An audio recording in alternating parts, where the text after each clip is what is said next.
The Boston Celtics are your 2024 NBA champions. So Joe gets a chance to gloat about that. And we tell you if they have a shot at going back-to-back next year. Then we get into the NBA draft, which is coming up next week. We give you some players and teams you should be looking out for. Finally, we talk some NBA free agency and offseason moves that could change the course of the NBA. And you are not going to want to miss any of it. And this is all coming up next on The Brick House.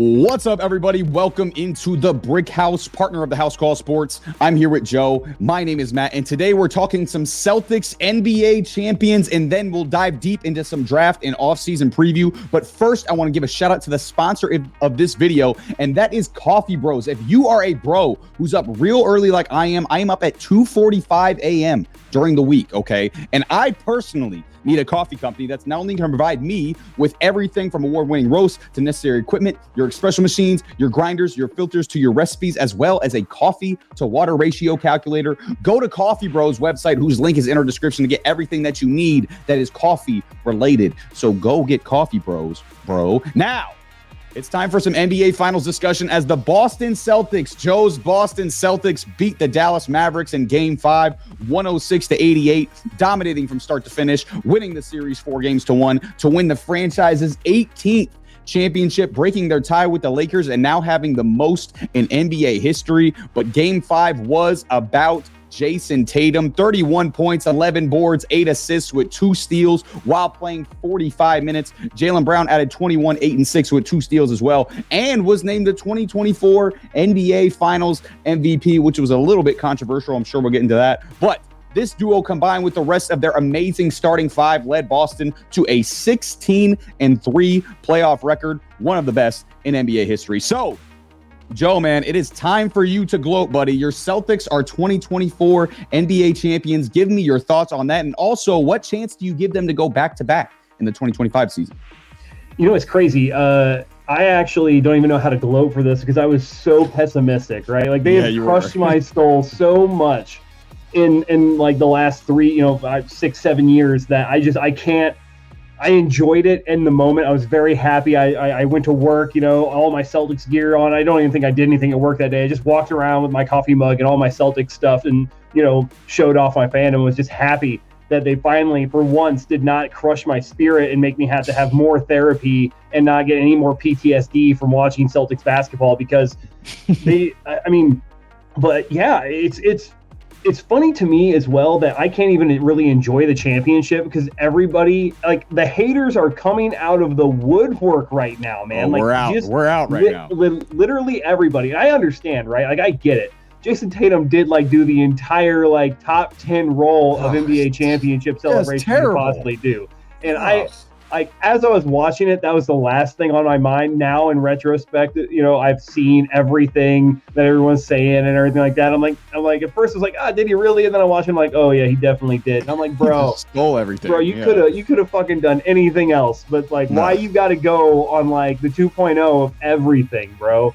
Really? I get some of it. I understand, right? What are they going to say now? He got the same shit talking about him that Steph got. He got the same shit talking about him that Angel Reese got. So everyone's like, oh, okay, fuck, they said it too, and he just stole it from them. But he got the same fucking treatment. Of course he's gonna. What else is he gonna say? What else is he gonna say when people talk a bunch of shit about you?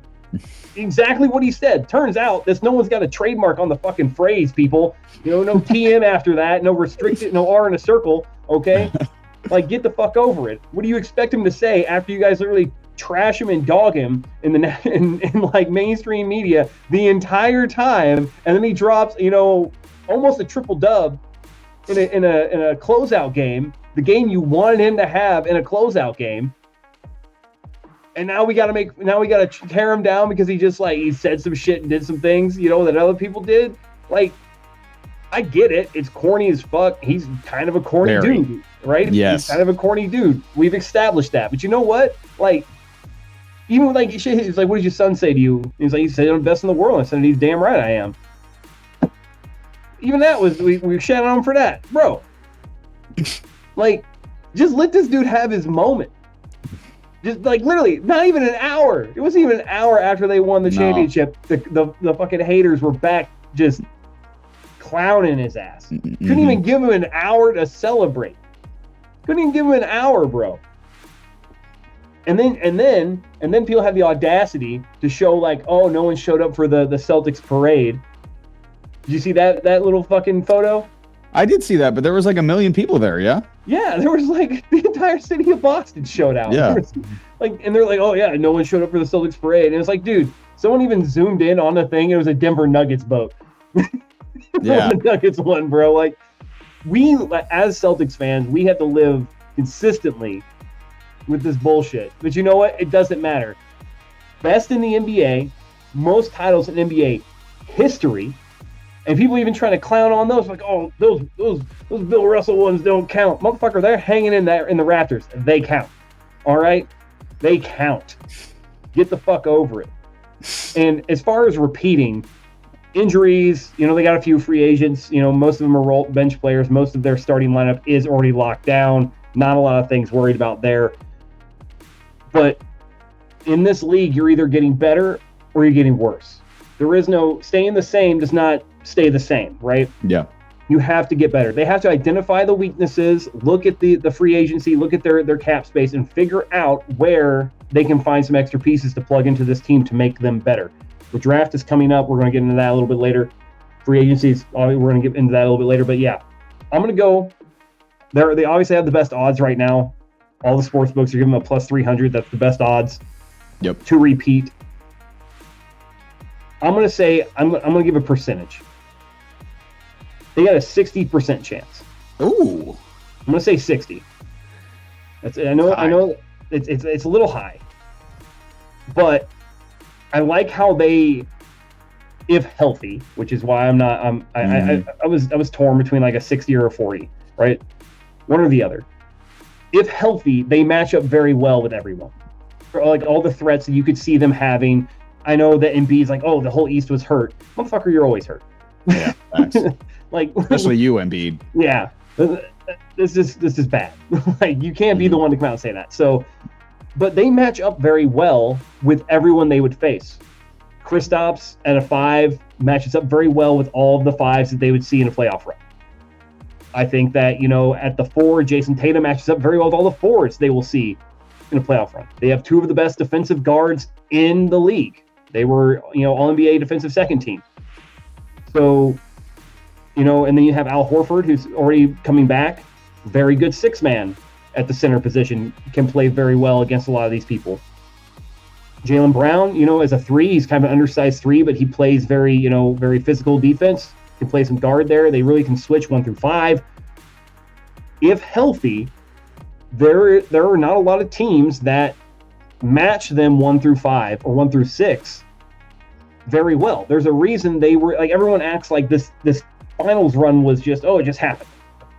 Like the Celtics were like the 4th or 5th best team in the league, and they just got lucky because the East was all hurt, and that's how they got. No, they were historically great all year. You guys just don't want to give them the fucking credit.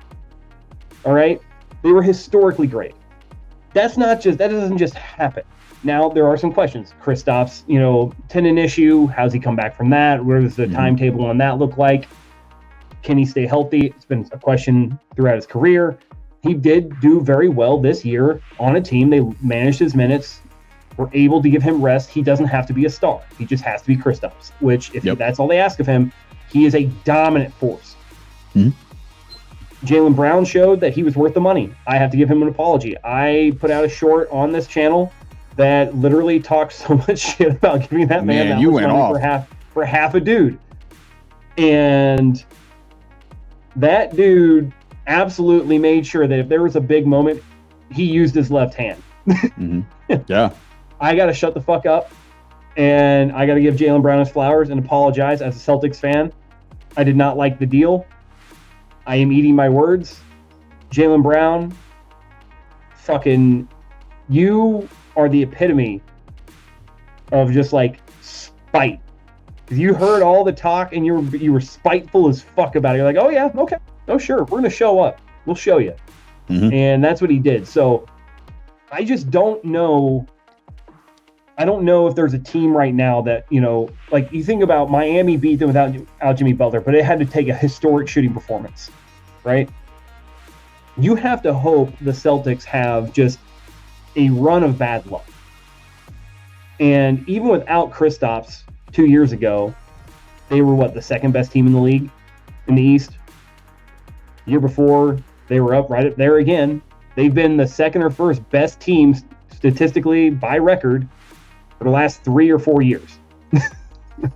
All right?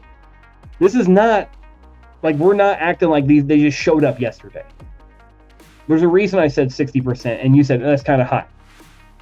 It's not like they haven't been to the Eastern Conference Finals 6 of the last 8 years and been to the finals, 3 or 2 of the last 4? So 2 of the last 3, yeah. Yeah, 2 of the last 3. So what are we talking? Like, let's not sit here and act like, hey, 60%, that's too high.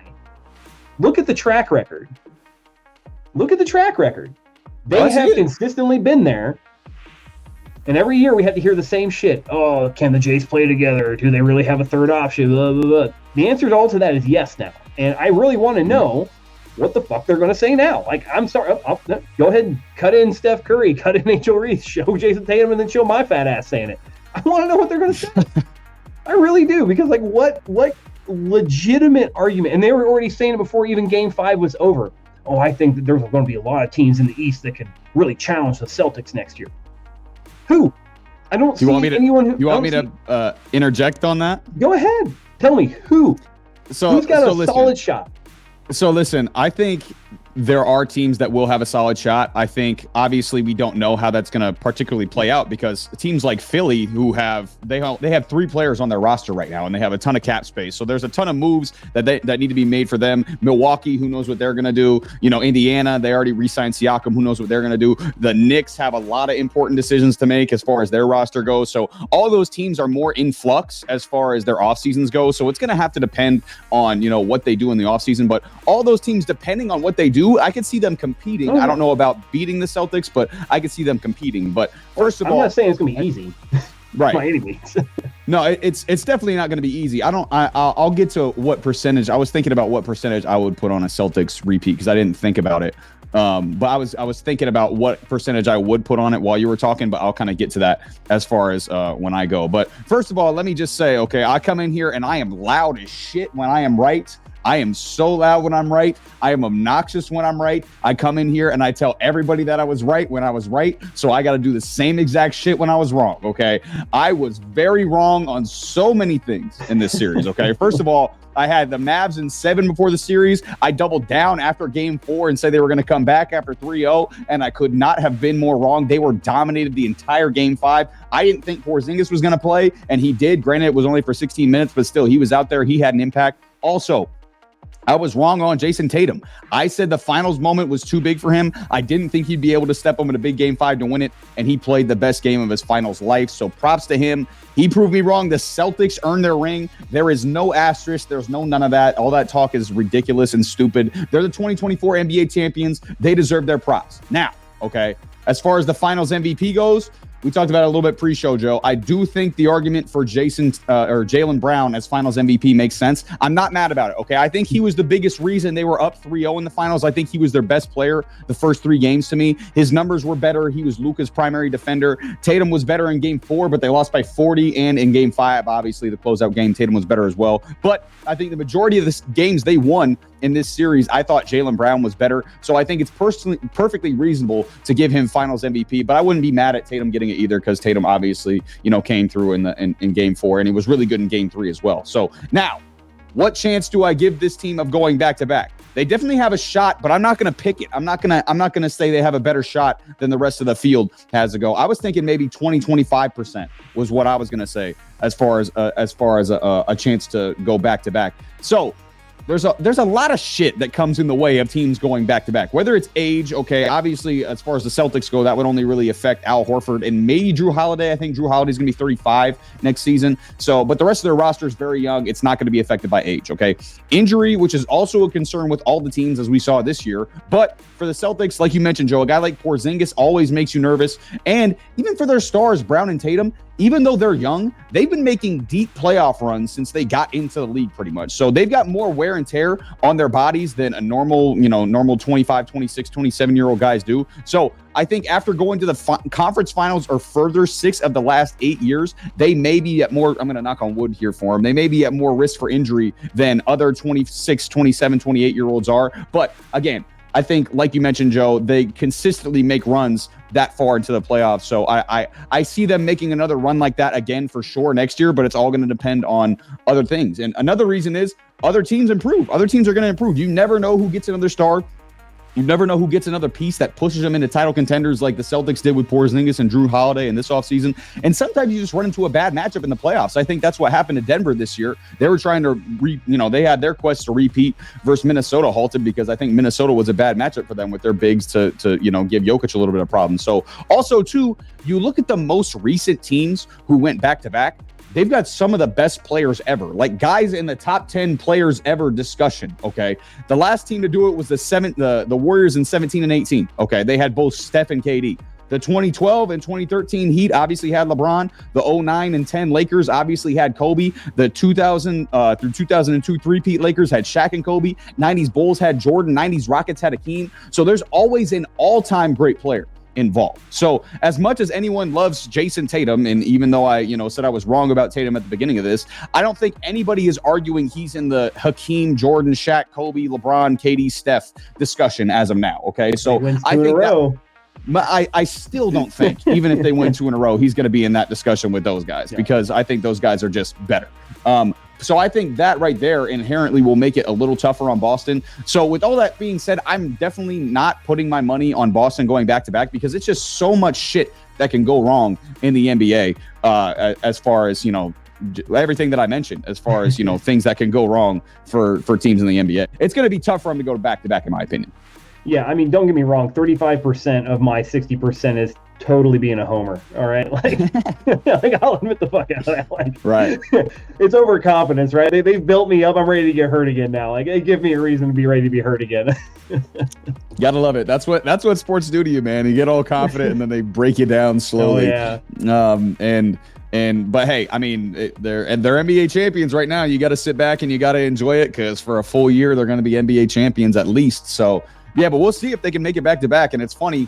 Every year after a team wins the title, we're always in here a week later talking about, can they go back-to-back? So it's like you really don't get a chance to enjoy it because you're already moving on to next year already. So, but shout out to the Celtics. They earned it. An amazing playoff run, 16-3. That is remarkable. I thought Denver's playoff run last year was great, but they were 16-4, and the Celtics did them one better. They were 16-3 this year. So amazing playoff run by the Celtics, and they deserve all the credit in the world. They're the 2024 NBA champions. But with that, speaking of moving on, let's move on. Okay, let's transition to the NBA draft, which is coming up on Thursday. The Atlanta Hawks hold the number 1 overall pick with rumors they may trade it, and the rest of the top 5 is the Wizards at 2, Rockets at 3, my Spurs at 4, and the Pistons at 5. But some are saying this is the worst draft in a while in terms of high-end superstar level talent. However, there seems to be a lot of potential high-level role players in this draft, and we saw how important those role players can be in this postseason. So, Joe, kicking it to you, man. Give me your thoughts on the NBA draft. Which teams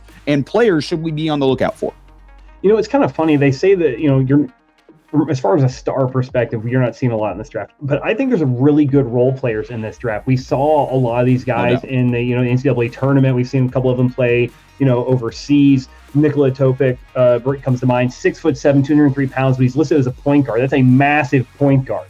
All right, point guards are like, what happened to the day point guards were like 6'3", 6'4", like 189 pounds. You know what I mean? Like that was Joe. Jesus. I don't mean to interrupt you. I'm also going to talk about Topic. He's a really good player. I want you to Google Nikola Topic right now and look at the Wikipedia picture that it has up for him right now. It is one of the worst things it's horrifying, dude. It's terrifying. I've never seen anything like it, bro. Oh my God, bro. Dude. I'm saying, you know what I'm talking about? Like that is crazy. He looks like to his poor man. He looks like the crazy braces girl from Finding Nemo. That's what he looks like. That is not flattering. Is this guy old enough to be drafted? Like, are we sure? Did someone check the He's 18. He's 18. Bro. If you guys are watching this at home, Google Nikola Topic right now because it comes up and that picture is one of the worst things that I've ever seen. But keep going. Bro, geez. But yeah, I mean, But so he's obviously got a lot of around him. So people are already viewing him as the number one. He's unanimous. It's the first pick off the board. But I got my eye on some of the guys who really showed out, in the Final Four, the Elite Eight, kind of stuff like that. You got Donovan Clingan, 7'3" guy, moves very, very well. Has a pretty good jumper, has shown his range, showed that he can handle some of the bigger bigs. He's 282, moves very well for someone who's 282 pounds at 7'3". Very, very athletic guy. He really did a number against my Purdue Boilermakers. I'm not wearing a Purdue Boilermakers jersey right now. This is the Spring Valley French Lick Larry Bird jersey I got on right now because it doesn't blend into my green screen. I got to rep the old Larry Bird jersey right there from my neck of the woods. Boom. So, but I mean, Donovan Clingan, I got a lot of interest in seeing where he goes, who they pair him with. I think that he's not he's not like a star on his own, but he's that kind of big that you can really put into a pick and pops. Kind of reminds me a little of Kristaps. Just I haven't seen him shoot the three ball. He just doesn't have that three ball in his game, but he did show he's got a jumper, he can run in the lane a little bit. He's dominant around the rim, huge rim protector. I think he averaged almost 4 blocks a game in college. So I mean, he's got all the things you really like to see. He was a pretty good passer, just massive wingspan. So I think Donovan Clingan is going to be a game changer for a lot of teams because he can get out and defend on the perimeter. He's got that sort of wheels there.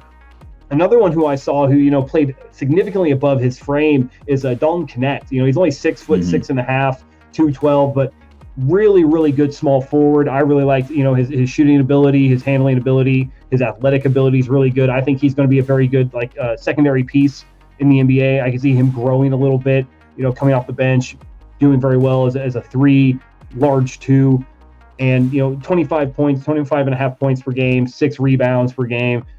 Very, very good numbers for a guy who played for a very good Tennessee team. So I understand there's not like crazy for sure talent out there, right? But these guys are really good role players in a system, right? Like I think that, if the Lakers had managed to get the UConn coach and he hadn't gone Dan back, Hurley, Dan Hurley, they could have gotten Donovan Clingan. And I think Donovan Clingan would have allowed, Anthony Davis to slide to a 4. You got LeBron at the 3, Donovan Clingan at the 5. That's a crazy lineup because now Anthony Davis doesn't have to play that rim protector crash. He can play, a little bit more to his strengths. I feel like, against a 4 out on the wing a little bit, kind of get into his game. Doesn't have to battle with these bigs, which I always felt that was a little, outside of his frame a little bit there. I don't think he quite plays the 5 as well as I would like him to. Nothing on him. He does a very good job. He was a defensive player of the year candidate this year, but they would give him to be a little more into what I think Anthony Davis is good at. And he said before he doesn't want to play the 5 either, so that would be a big ad for the Lakers. And even then, if you don't want to get if you can't get Donovan Clingan, if he's not there, you can't reach him, something of that nature. I think let me check and see here where. I think the Lakers, they're drafting at 17. They might not have a shot at him unless they trade. They probably won't. Yeah, they'd have to trade. Right. But who you might have a shot at, if you're looking for a big who did show he can shoot a 3 ball, can jump, can move a little bit better than they actually required him in college. Zach Edey was jacking 3s at the combine and hitting them with precision. And if you got a 5 like Zach Edey, who also averaged about 2.5 blocks per game, 13, almost 14 rebounds, and almost 30 points. I mean, a lot of people have said at his ceiling, 7'5", 299 pounds, people say, if everything goes right for Zach Edey, his player comparison and how dominant he can be if he can get his athleticism up a little bit, get his conditioning in check. There have been player comparisons, and this is not me. This is mainstream media. These are people going for clicks maybe, but I'm just telling you, there were people who have compared him, as dominant as he is inside, of like 10 feet, to Shaq. And I'm like, that's a rough comparison. Yeah. It's tough. Because that's the greatest center of all time. Yeah. But at his peak, for sure. Yeah. But you see some of the similarities in the game. Dominant within 5 feet of the rim. You got to put him on the line. The only difference is Zach Edey can hit his fucking free throws. So you can't just hack it. And there's very few people that can contend with a 300-pound, 7'5" guy. Mm-hmm. Right? There's not a lot of bigs out there that are going to be able to take that on. He's going to wear people down. The only one who can really do that on a consistent basis, I would say, would be Embiid. That's because Embiid's that size. But, we have to see how he can defend. You're taking a risk there, right? He hasn't been asked to defend highly athletic fives. He hasn't been asked to defend. He played predominantly drop coverage at Purdue, but that's because they asked him to. They didn't want him to get out of the paint. Because they didn't and after watching him shoot threes, I'm like, we probably would have won a national championship if you had opened that side of his game. Right. Just saying. But there are diamonds in the rough in this draft, guys who can be, not instantaneous game changers, but solid role pieces to make the team better. And I think that that's where we kind of get away from what this draft could be. Is we're looking for that. We always look for that number one. Everyone wants to get the Wemby, right? Everybody wants the Jordan. Everybody wants the Kobe, the Shaq. We want those style of guys. Teams are built around those style of guys. But you already, if you're a team that already has those style of guys, this is the draft for you. If I'm the Nuggets, right? If I'm the Pacers, if I'm some of these teams that are looking for a game changer, right? And you're drafting a little further back, and you have a solid core of top tier talent, and you've seen the holes in your roster. This is the draft that I'm thinking about maybe moving around a little bit, right? To get the guy that fits the mold that you can plug into your team. Because yes, the top tier talent's not here, but I think the mid-range talent is so there for the taking that you can come out on top. More often than not in this draft. And that's kind of what I'm interested to see. It's going to be really interesting, man, because to your point, Joe, I mean, a lot of the teams that are established and that are, either playoff or championship contenders, maybe not championship contenders, but that are looking for the right pieces. A lot of teams in the NBA already have stars. Celtics already have their stars. Knicks already got Jalen Brunson. The Bucks already got Giannis. The Cavs already got Donovan Mitchell. Orlando's already got Paolo Banchero. You can look at the West, same thing. All those teams already have stars. So it's like you're trying to find those pieces that turn you into that next level team, that turn you into that championship team. And I think this draft is going to potentially have a lot of them. And even too, like we're saying, I believe the same as you, Joe. Maybe there's not that superstar in the draft. There's always a superstar that comes out of the draft that you don't even expect. Like we didn't expect Giannis to be a superstar at 14th overall. We didn't expect Donovan Mitchell, like I just talked about, to be a superstar at 12th overall. We didn't expect Jalen Brunson to be a superstar like we just talked about at 25, 26th overall, wherever he was picked, So there's going to be guys in here that we don't expect to turn into superstars that end up being superstars. I think it's a little bit overblown as far as this is the worst draft ever. It's like, dude, there's going to be a lot of really, really solid players that come out of this draft, and we're probably going to see a couple of superstars come out of this draft as well. But first of all, I want to give a shout out to some of the top prospects in this draft that I'm not going to talk about. Alex Sarr from France is one that a lot of people have been talking about. He's like a unicorn potential type guy. Obviously not Wemby type potential, but he's 7'1", handles the ball, can shoot. He plays the defense. He's a good looking player. There's a couple other guys here that I want to talk about as well. I know Buzelis from the G League Ignite. He's a really big wing. He could shoot it a little bit, handle the ball, put the ball on the floor. He's 6'8", so he's one that a lot of people have been talking about. And I'm going to touch on this guy a little bit here too at the end, but not really as much. Rob Dillingham, he's a small guard from Kentucky, but he can flat out go get it as far as scoring wise. When I watch him, I think Malik Monk as far as scoring ability. He can flat out go get it, and we see how valuable Malik Monk is in the NBA. Guys like him who can just go get a bucket and create offense. So that's someone I think about when I see Rob Dillingham. But listen, as far as me, Joe, listen, you just got your time to gloat about your team winning an NBA championship, and you've been probably thinking and worried about that since the start of the NBA season last October, probably before that, probably when the Celtics lost to the Heat in the Eastern Conference Finals last year. That's what you started thinking about, and you've been thinking about the championship moment since then. Well, this is what I've been anticipating since about last December. Okay, as a Spurs fan, I've been worried about Wemby's development and the 2024 NBA draft for the past 7 months. Okay, obviously Wemby looks like exactly what we thought we all thought he could be, I should say. Potentially one of the greatest players ever if things go right for Victor Wembanyama. That's what it looks like he can be. Okay, now how do the Spurs surround him? Okay. And I may have bias like you just had with the Celtics, Joe. And by some bias, I mean probably the most bias that anyone has ever had on a given topic.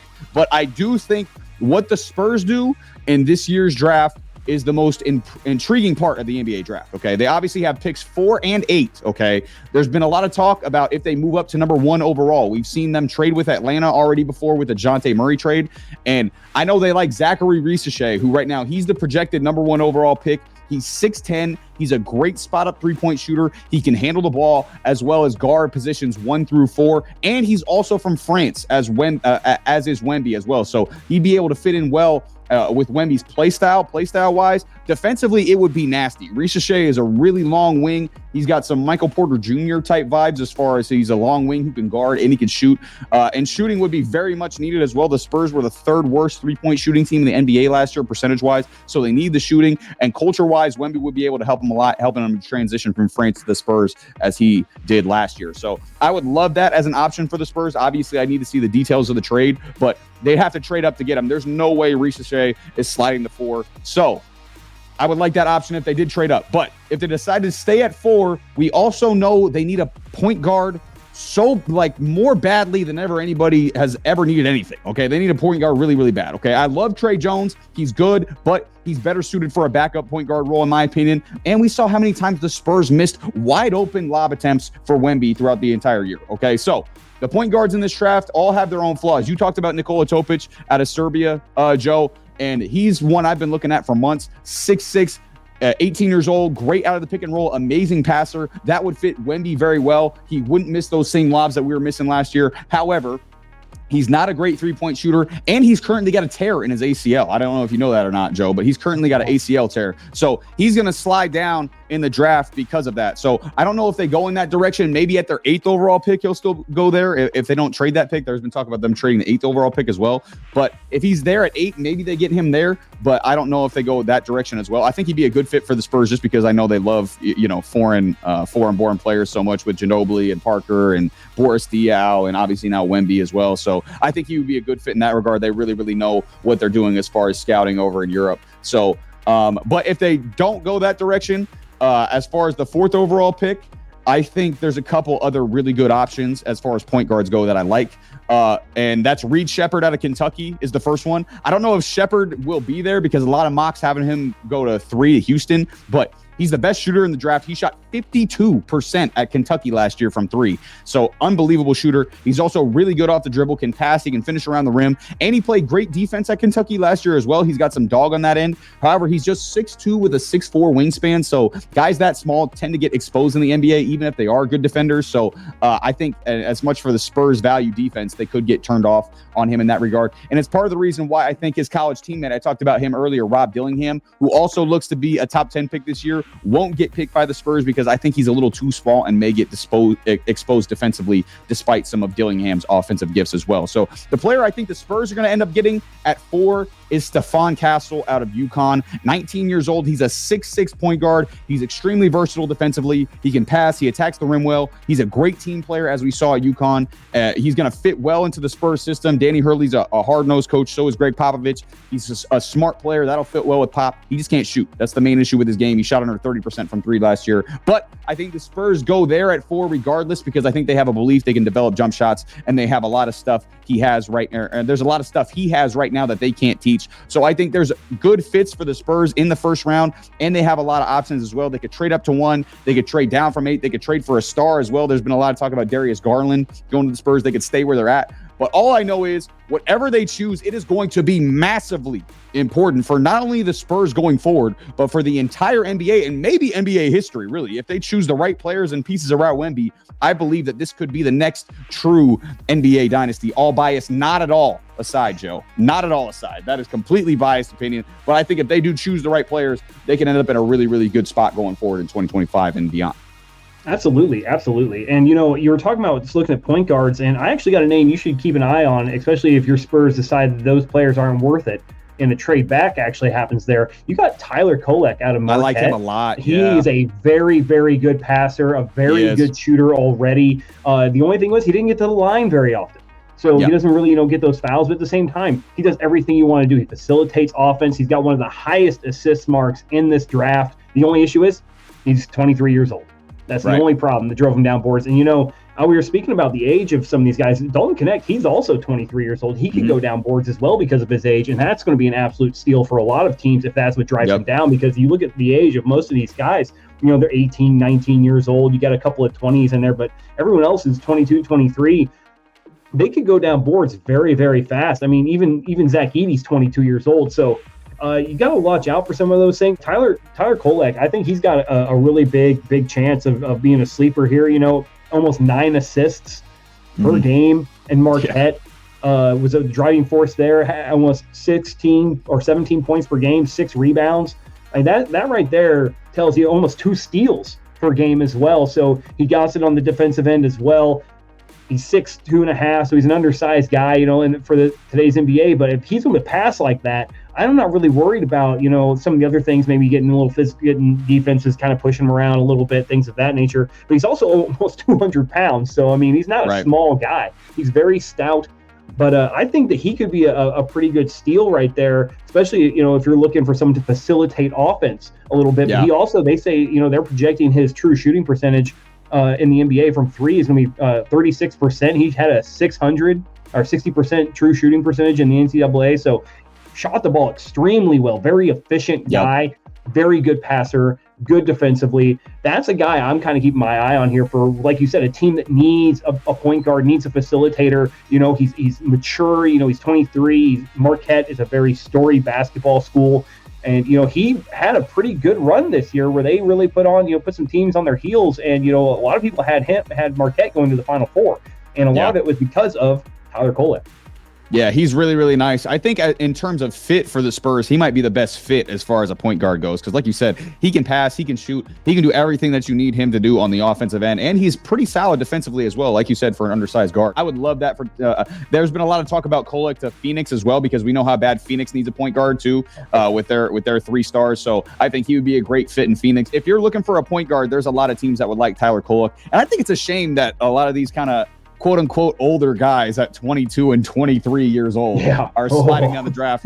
Like even if they're old, they still have 10 to 15 years. They're going to be, if they end up solid players in the NBA, there's still 10 to 15 years. They're going to be good players. So I think just as far as the potential goes, maybe, hey, their potential is a little bit lower, but they're going to be solid players in the league for 10 to 15 years. We saw that last year with Jaime Jaquez Jr. from the Miami Heat. Everybody thought he was overdrafted when the Heat took him, I think was it at 20, something like that. They got him at 20. And then he ends up being one of the best role players and rookies in the NBA because he came in as a more experienced, polished player. So I think a lot of those guys are going to get overlooked, and I think they're going to be able to pay a lot of dividends, especially in year one as a rookie for a lot of these, contending NBA teams, and they can play valuable roles. But another guy I want to talk about too, he's more of a prospect, and he's the opposite of what I just talked about. He's more of like a project. Adem Bona from UCLA. He is extremely athletic.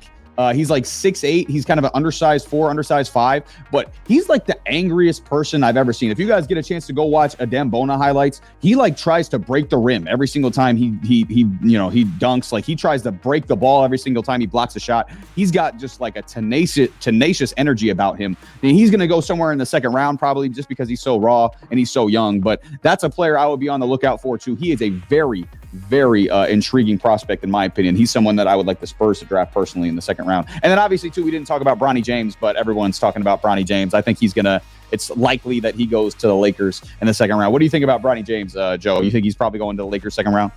I think it's interesting. Obviously he didn't have the greatest year.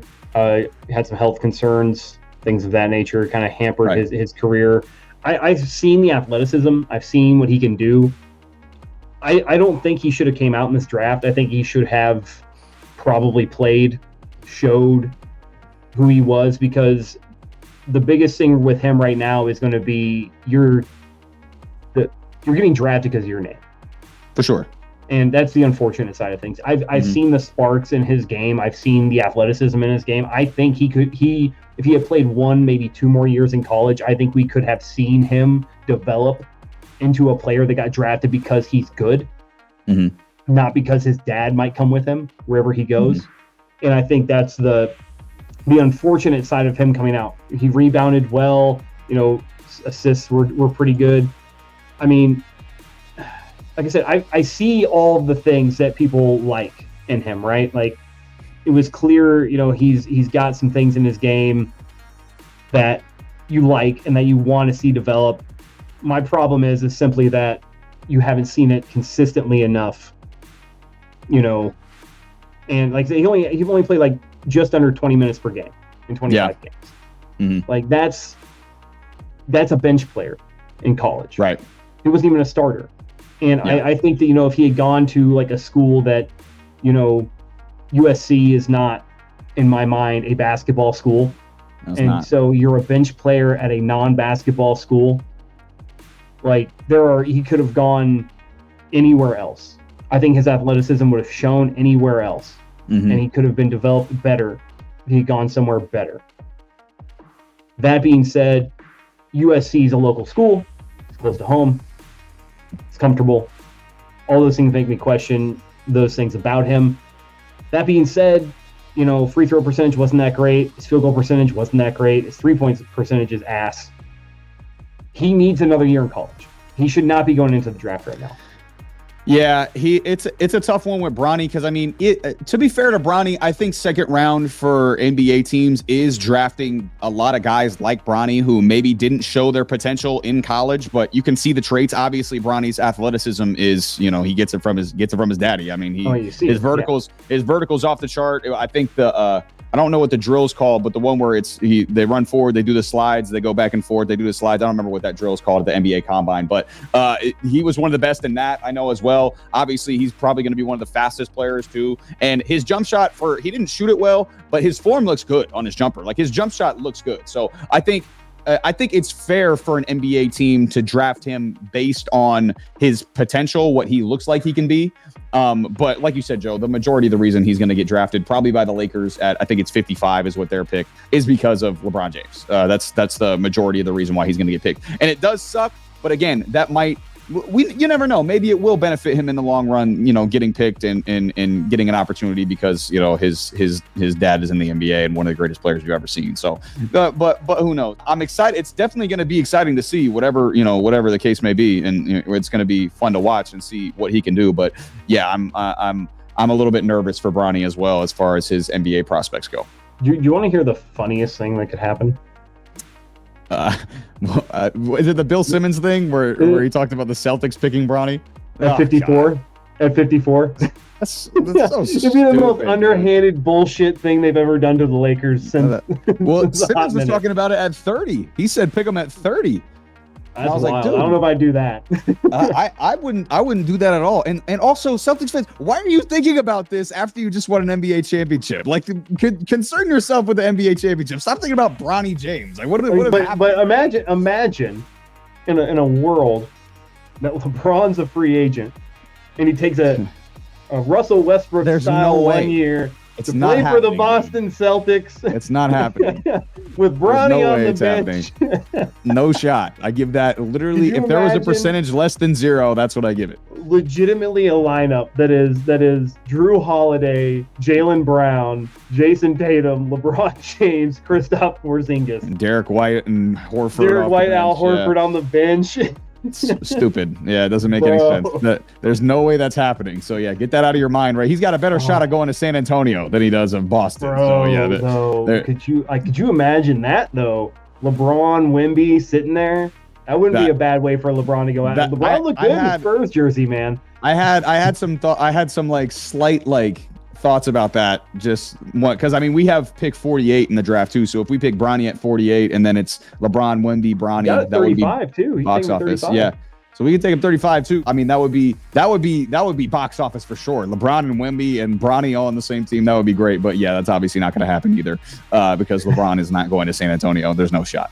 But yeah, the NBA draft is going to be really, really interesting. I don't know, all the slander about the draft is overblown in my opinion. I think it's going to be a very, very valuable draft in terms of, what teams can make that next leap and what teams are going to build around their young stars like the Spurs. So, but with that, Finally, we're going to finish with another big part of this offseason. We're going to talk some free agency and overall offseason breakdown. The free agency window for the NBA opens June 30th at 6 p.m. Eastern, where other teams can start negotiating with free agents. And we have a lot of noteworthy NBA players listed as free agents coming up, led by big name guys. Obviously, we just talked about LeBron James, Paul George, James Harden, Russell Westbrook, Chris Paul, and Klay Thompson. But also a lot of solid players are free agents as well. And some stars like Trae Young, Donovan Mitchell, and Jimmy Butler may be available for trade this offseason as well, as we figure to have an exciting offseason coming up. It seems the NBA offseasons never disappoint. So, Joe, I'm going to kick it to you, man.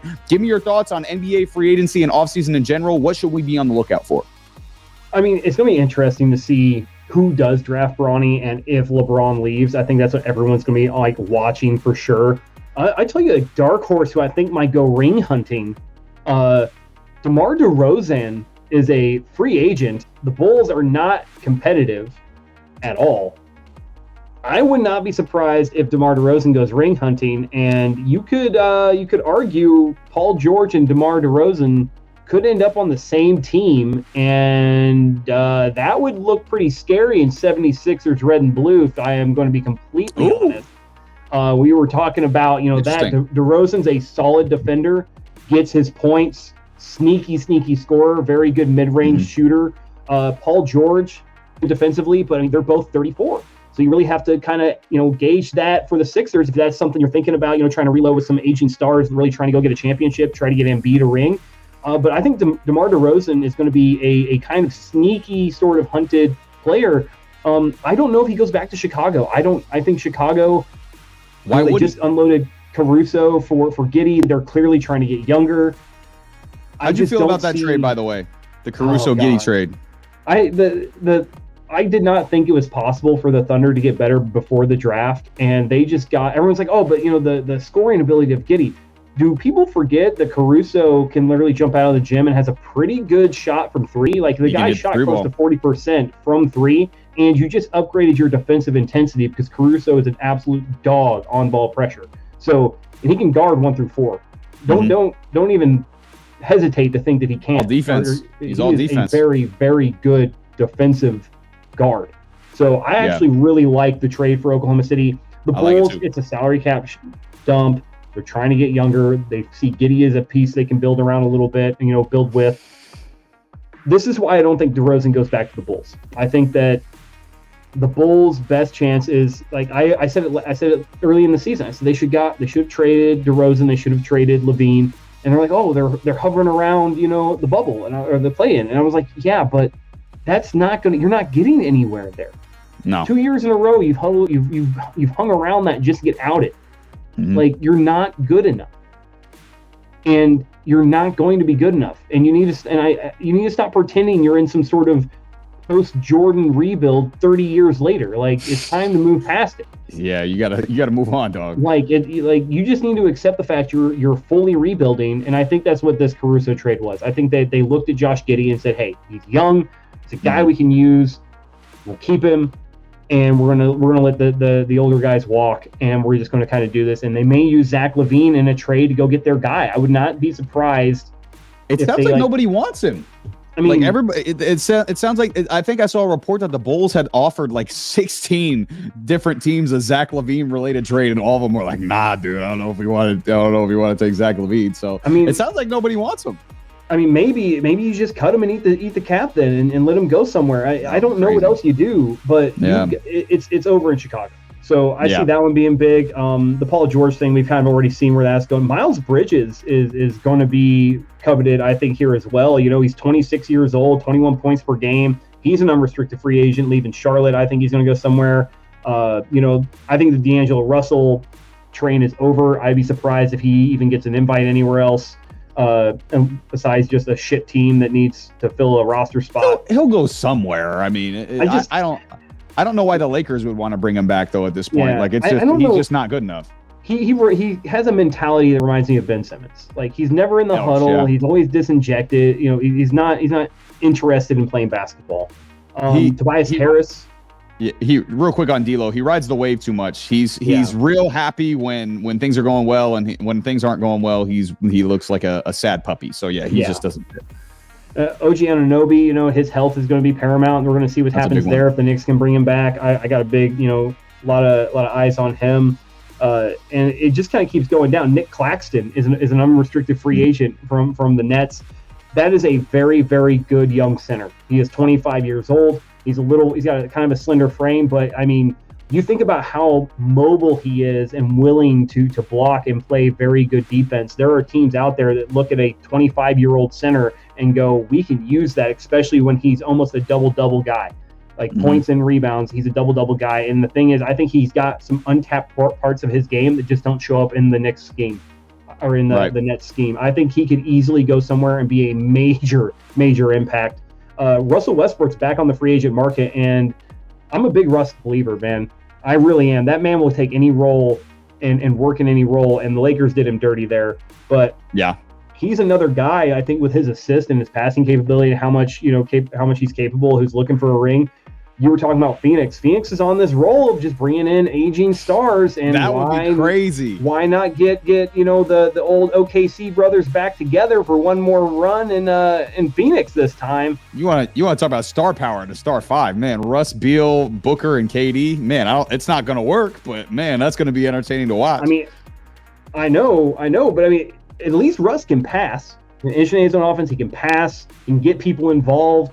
We know what he can do, and defensively, when he's dialed in, he's brings a little one of the best defensive guards in the league. So Russell Westbrook, I mean, he already showed he's willing to take a pay cut.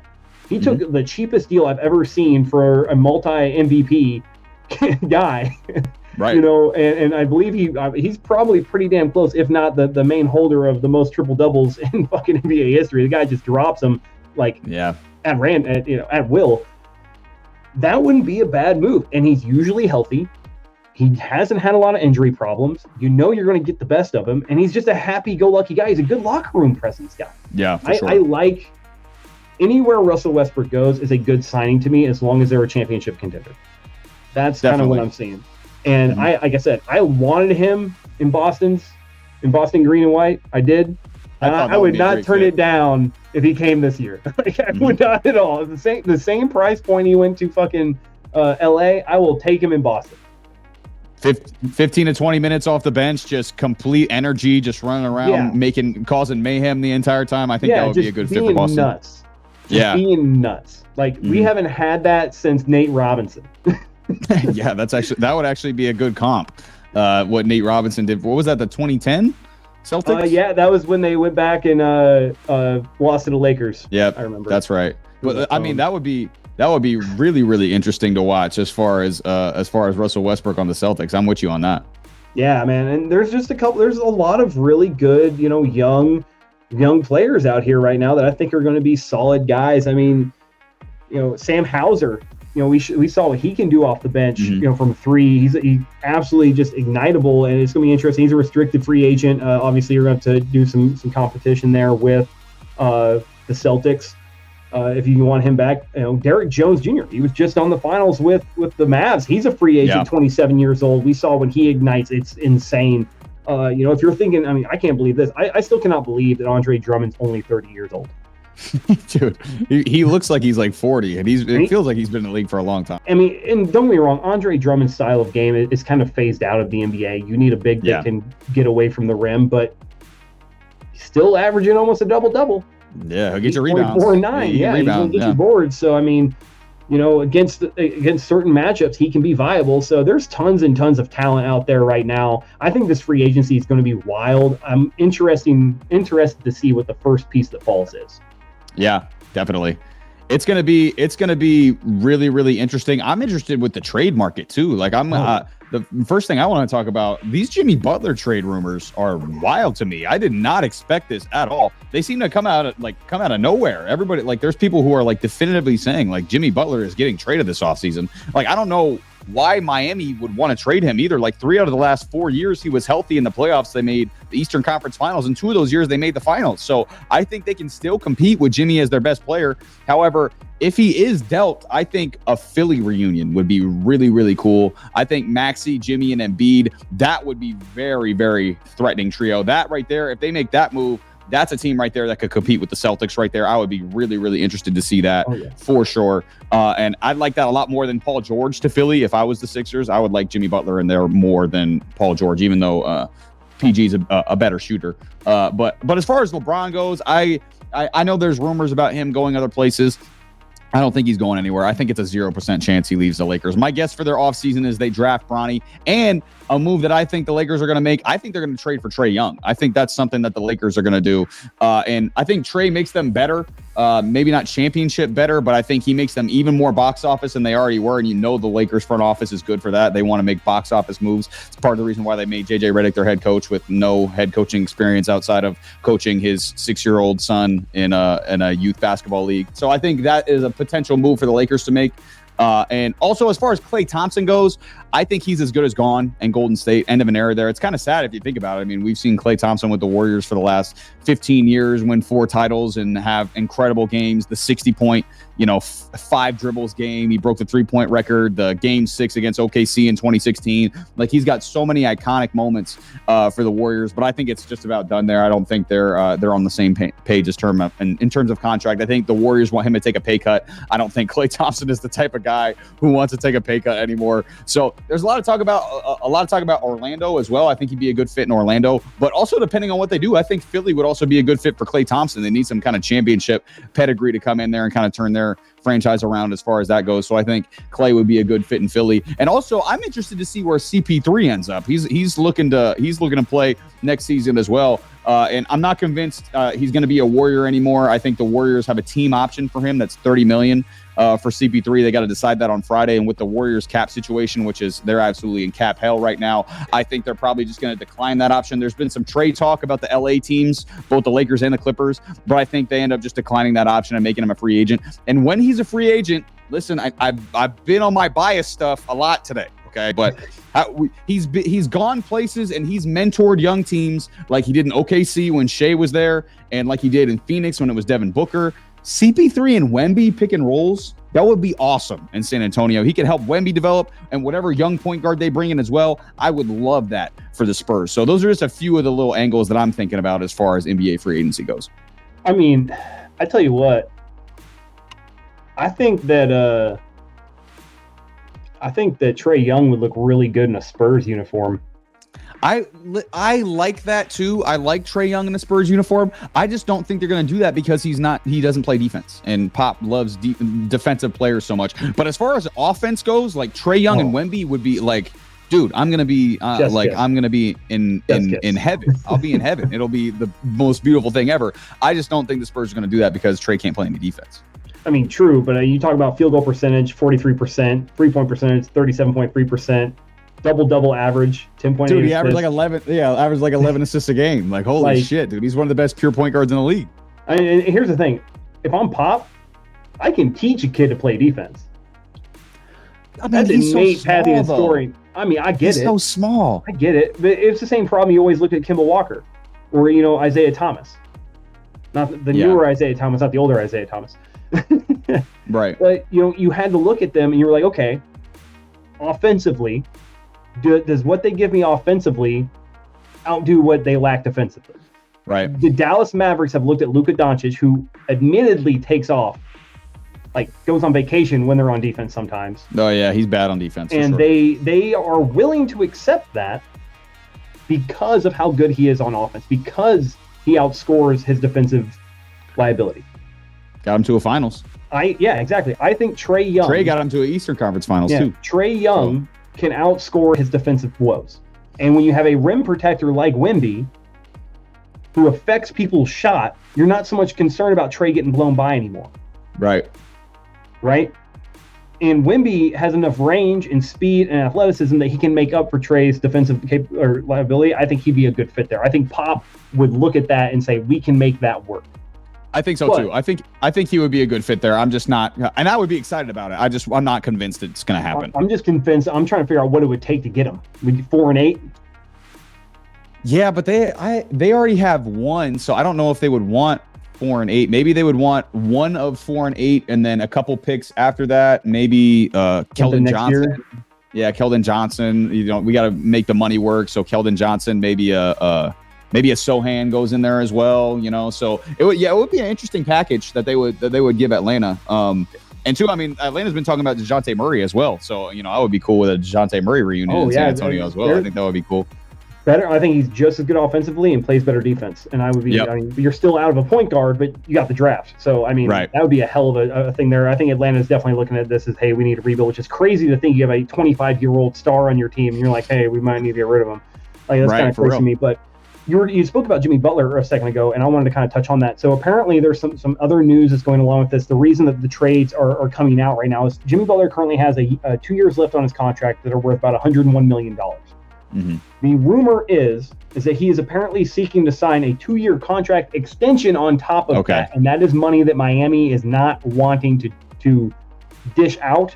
As Jimmy Butler's starting to approach his age 30, he's getting older right now. I believe he's 29, 30 years old right now. He's older than that. He's like mid 30s. I think he's like 30. Yeah, he's 34 years old. So he's already got a contract at 36. That would pay him till he's 38. They're not willing to do that. That's money they're not willing to commit to. I can understand. We were just talking about guys in their 35 who were like, hey, they maybe got 1 or 2 years left in them.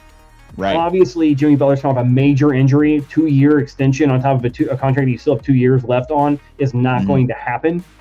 That is why the trade rumors are there, because we have seen Jimmy, when the contract doesn't go the way he wants it to go, or things aren't going in the front office or on the bench the way he wants it to go, he can be volatile. Yeah. We saw it in Minnesota. Yeah. We've seen it in Chicago. We saw it, we saw it in Philly, right? Like if things aren't going the way he wants them to go, he will be volatile.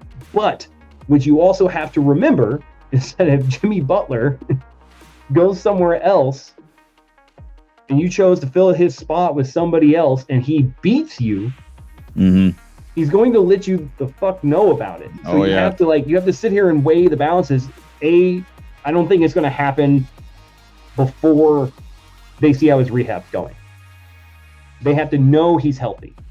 At that point, that's when the decision is going to have to be made. I believe that inside that time, if they get a deal they can't refuse or a deal that they feel is good enough for Jimmy Butler, the Miami Heat front office is not afraid to make a move.